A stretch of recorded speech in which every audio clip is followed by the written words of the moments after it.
Hey guys, myself Anuradha নিয়ে চলে এসেছি নতুন একটা ভ্লগ। আজকে তোমরা প্রচুর প্রচুর প্রচুর এন্টারটেন হবে, তাই ভিডিওটা স্কিপ না করে এন্ড অবধি দেখো। আমি এখন রেডি হয়ে বেরিয়ে পড়েছি ভিডিওর ক্যাপশন অনুযায়ী ফুচকা খেতে। আমি কিন্তু একা নেই।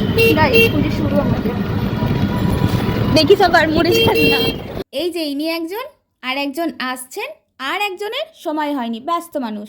এই যে আর একজন চলে এসছে, আর আমাদের 10 জন্ম পর দেখা হয়েছে বলে আমরা যা করছি।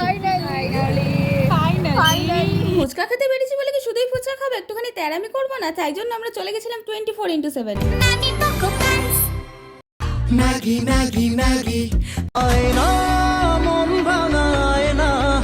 এইসব উল্টো পাল্টা করার পর যখন আমি এই জায়গাটায় পৌঁছাই, জাস্ট টেডিগুলো দেখো তোমরা। ছোট ছোট যে টেডিগুলো ছিল ওগুলো তো আরও কিউট ছিল, আর আমার সব থেকে বেশি পছন্দ ছিল এটা। এটা প্লিজ আমাকে কেউ গিফট করো, প্লিজ। তারপর আমরা ওখান থেকে বেরিয়ে যাই, কারণ আমরা তো ওখানে শুধুমাত্র এসির হাওয়া খেতে গেছিলাম, থোড়ি না কিছু কিনতে গেছিলাম। এখন আমরা চলে এসেছি ড্রিম সিটি কাটোয়া স্টেশনে, আর এই কাজটা বন্যি বলেই সম্ভব।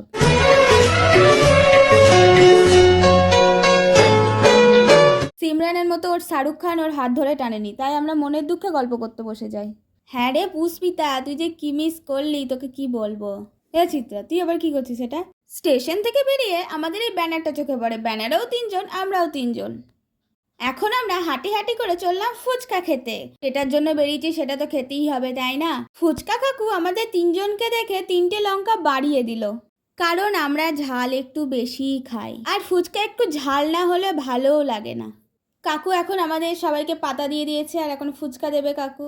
আহা, চিয়ার্স গাইজ। সো এখন আমরা ফুচকা খেয়ে আমাদের ঘোরা কমপ্লিট করে নিলাম, আমাদের যেটা মেন উদ্দেশ্য ছিল ফুচকা খাওয়া। এখন বাড়ি যেতে হবে। আলবিদা বন্ধুগণ। যারা নতুন আমার চ্যানেলে, তারা চ্যানেলটা সাবস্ক্রাইব করো, আর যারা ফেসবুক থেকে দেখছো তারা ফলো করো, লাইক করো, আর কমেন্ট করো। Tata guys, love you.